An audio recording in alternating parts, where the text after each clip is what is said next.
السلام علیکم. خالد سیف الدین آپ کے ساتھ 8 جون کی کال لے کر. سب سے پہلے تو یہ آپ کے سامنے جون کی ایک سلائیڈ ہے جس میں جون کے مسائل آپ کے سامنے سارے اکٹھا کر کے رکھ دیے تھے کہ جون میں کیا کیا مسائل ہیں جو ہمیں جھیلنے ہیں. اللہ تعالی ہم سب کو طاقت دے اور ہمت دے کہ ہم ان مسائل کو جھیل سکیں. آنے والا وقت مشکل ہے، اس میں کوئی دو رائے نہیں ہے. اور یہ بھی درست بات ہے کہ مہنگائی صرف ہمارے پاس نہیں ہے، پورے پاکستان میں بہت شدید مہنگائی ہے. تو سوری پوری دنیا میں بہت شدید مہنگائی ہے، مگر پاکستان میں چونکہ ڈسٹریبیوشن اور کا پرابلم ہے، چاہے وہ ڈسٹریبیوشن آف ریسورسز ہوں یا ڈسٹریبیوشن آف کموڈیٹیز ہوں. کیونکہ جس طرح خیر بہرحال یہ لمبی بات ہو جائے گی، جس طرح دودھ کی پیداوار میں پاکستان کا ایک اچھا خاصا حصہ ہے، مگر دودھ کی پرائس کو ہم مینیج نہیں کر سکتے. اسی طرح گندم ہے، بہت ساری چیزیں. بہرحال یہ ایک اضافی بات ہے. تو اس وقت یہ جون کے جو مسائل ہیں یہ ہمیں جھیلنے ہیں، اس کے لیے آپ کو یہ سمجھنا ہوگا. اچھا، ریپ اپ پہ آج ایک مسئلہ چل رہا ہے پورے پاکستان میں، کیونکہ مرکنٹائل ایکسچینج سے بھی میں نے الرٹ دیکھا ہے کہ انٹرنیٹ جو ہے پاکستان میں کچھ پرابلم کر رہا ہے. تو ریپ اپ کی سلائیڈ میں آپ کو نہیں دے رہا، اس پہ ڈسکس کر لیتا ہوں. تو سب سے پہلے آپ نے دیکھا ہوگا کہ آج کے سیشن کو دیکھ کے آپ کو سمجھ میں آ گیا ہوگا کہ میں نے کل کی کال میں کیوں ڈسکریج کر رہا تھا کہ ایکسائٹیڈ مت ہونا، بہت یہ مت سمجھ لینا کہ مارکیٹ نے اگر 650 پوائنٹ ریکور کیے ہیں تو بلش ہو گئی. میں خاص طور پہ آپ لوگوں کو کل کی کال میں یہ بات سمجھا رہا تھا. باوجود 650 پوائنٹ کی باؤنسی موو کے باوجود ایک میجر سپورٹ کو ٹیسٹ کرنے کے ٹرینڈ میں ویکنس باقی تھی، سینٹیمنٹ میں ڈپریشن برقرار تھا. یہی وجہ تھی کہ میں آپ کو ڈسکریج کر رہا تھا. اور دوسری طرف اگر میں دیکھوں تو جو پولیٹیکل فورسز کے درمیان جھگڑے ہیں اور جو روزانہ کی پاپ اپ ہوتی ہوئی بریکنگ نیوزز ہیں، فلانا یہ کہہ رہا ہے، فلانا وہ کہہ رہا ہے، فلانا یہ تجزیہ کہہ رہا ہے، اور تو اور ایسٹرولوجر بھی بیچ میں کودے ہوئے ہیں. تو بس یہ صرف ایک قوم کو ایک شدید ذہنی دباؤ کا شکار کیا ہوا ہے. اور یقیناً اس پہ جو ہمارے میجر اسٹیک ہولڈر ہیں وہ بھی اس دباؤ کا شکار ہوتے ہیں. اور آن ٹاپ آف دیٹ جو مجھے ایک اور چیز نظر آتی ہے وہ کنفیوژن اور انڈیسائسو صورتحال نظر آتی ہے اداروں میں، جو ملک کے لیے بالکل اچھی نہیں ہے. اور انویسٹرز کو، چاہے وہ لوکل انویسٹر ہو یا فورن انویسٹر ہو، دونوں کے لیے بڑی پریشان کن ہوتی ہے. کاروباری حضرات ان چیزوں پر بڑی توجہ دیتے ہیں. طاقت کا جو سرچشمہ ہے وہ کون ہے اس وقت، اس طرف ان کی بڑی توجہ ہوتی ہے. تو بہرحال یہ سارے مسائل ہیں. فورن اور لوکل فنڈز جو ہیں وہ پچھلے دنوں میں بہت مال بیچتے رہے ہیں. ابھی میں دیکھ رہا ہوں 2 دن سے وہ ایسا لگ رہا ہے کہ یا تو وہ تھک گئے یا سانس لینے کو روکے ہیں.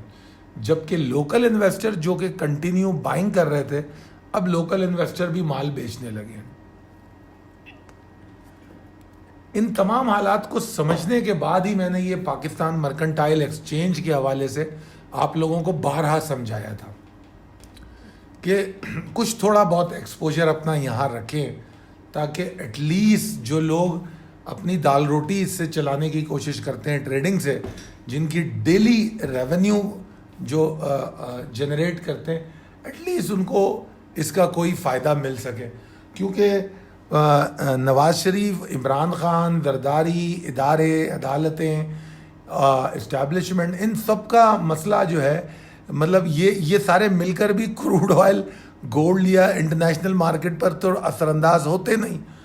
تو مرکنٹائل ایکسچینج ہمیں ایک ایکسس دیتا ہے کہ ہم ان مسائل سے نکل کے دنیا کے ساتھ ٹریڈ کر سکیں. بہرحال میں تو پچھلے کئی سالوں سے آپ لوگوں کو یہ بات سمجھا رہا ہوں. تو اگر آپ کے سمجھ میں آئے تو یہ نمبر جو ہے اس پہ رابطہ کیجئے 0345619043. اچھا، پریسائز لیولز وہی ہیں، کوئی تبدیلی نہیں ہے. ٹیبل آپ کے سامنے. Possibilities and strategies as per technical chart جو ہے اس میں نے اپنے موقف کو دہرایا ہے. اس میں ایڈیشن یہ ہے کہ آج جو ڈی ویلیویشن ان کرنسی ہے وہ ایک اور نیا مسئلہ ہے. مطلب مسئلہ چل ہی رہا تھا، مگر پتہ نہیں لوکل مارکیٹ میں 205 اور 210 تک کی بھی آوازیں لگ رہی تھی ڈالر کے لیے، تو یہ بڑی پریشان کن صورتحال ہے.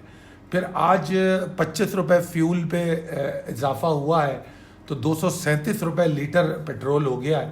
تو یقیناً یہ تمام چیزیں جو ہیں انویسٹر کے لیے یا ایک عام آدمی کے لیے بڑی پریشان کن ہے. بے شک انڈیکس نے ایک 41,330 کو سروائیو کیا ہے، مگر اوور آل سچویشن مارکیٹ کی اچھی نہیں ہے.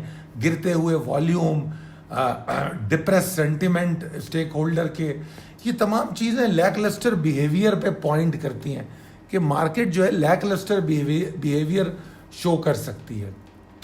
تو مجھے تو بلز کی چھوٹی موٹی ایفرٹس بھی نظر نہیں آتی اگر 41,708 675 کے نیچے مارکیٹ ٹریڈ کرتی ہے. اور ذہن میں رکھیے گا کہ کمفرٹ زون تو بہت دور ہے، اس کی تو میں بات ہی نہیں کر رہا. Comfort zone is quite far from here. ابھی اس کو بھول جائے کہ کمفرٹ زون بلز کا کہاں بنے گا، اس میں بہت ٹائم لگے گا. ابھی تو دیکھنا یہ ہے کہ مارکیٹ اپنے یہ جو باٹم ٹیسٹ کیا ہے اس کو آنر کر لے، اس کے اوپر 1,500 پوائنٹ کی رینج میں چلے تو کچھ امیدوں کی فضا پیدا ہو. تو جو بلش ویو کی بات تو قطعی نہیں ہے. خدارا اس بات کو یہ بالکل مت سمجھیے گا کہ 41,700 کے اوپر کوئی تیزی شروع ہو رہی ہے، نہیں، ایسی کوئی بات نہیں ہے. ٹھیک ہے جی. تو ریالٹیز کو سمجھیے گا اور بہتر ہوگا کہ جو بھی اسٹاک آپ کو ایگزاسٹ ہوتا نظر آئے. کل دیکھیے آپ اسکرپٹ کال جو آپ کو بھیجی گئی، حالانکہ کچھ اسٹاک نے پرفارم کیا تھا، اس کے باوجود میں نے آپ کو ان اسٹاک میں کوئی ایکسائٹنگ سچویشن نہیں بتائی. کیا وجہ تھی اس کی؟ ذرا سوچئے گا اس پر. ان کی جو میں نے کال آپ کو دی اسکرپٹ کال میں، ان میں نے آپ کو کیا بولا تھا. اور پھر اگر آپ ان اسٹاک کو دیکھیں، اگر میں بلکہ چلیں وہ تو پھر لمبی بات ہو جائے گی، اس کو میں چھوڑ دیتا ہوں. میں اسکرپٹ اپڈیٹ میں اس کو ڈسکس کر لوں گا. تو بہرحال یہی وجہ تھی کہ میں اس چیز کو سمجھ رہا تھا کہ یہ پاسبلٹی ہے، اس لیے اسکرپٹ کال میں آپ کو بہت احتیاط اور طریقے سے انٹری اور ایگزٹ کا طریقہ بتایا. خیر بہرحال 41,330 is still the major support for aggravating bears. یعنی کہ 41,330 تک تو مارکیٹ شاید کچھ لیک لسٹر صورتحال کو سروائیو کر لے، مگر 41,330 کے نیچے اگر ٹریڈ کرتی ہے تو ہو سکتا ہے ہمیں والیوم زیادہ نظر آئے اور فورس سیلنگ بھی ہو سکے، اور پھر وہاں سے ہم دوبارہ باٹمنگ ایریا کیا ہے؟ وہی 41,052 سے لے کر 40,665. یاد ہوگا نا آپ کو یہ جو ایریا آپ کو بتایا گیا تھا. تو یہ اس پورے ایریا تک، یہ پورا ایریا جو ہے باٹمنگ ایریا ہے. تو مارکیٹ اس ایریا میں پھر انٹری لے سکتی ہے. تو ان تمام چیزوں کو سمجھتے ہوئے ٹریڈ کیجئے. دعا کروں گا آپ کامیاب ٹریڈ کریں. بہت شکریہ. اللہ حافظ.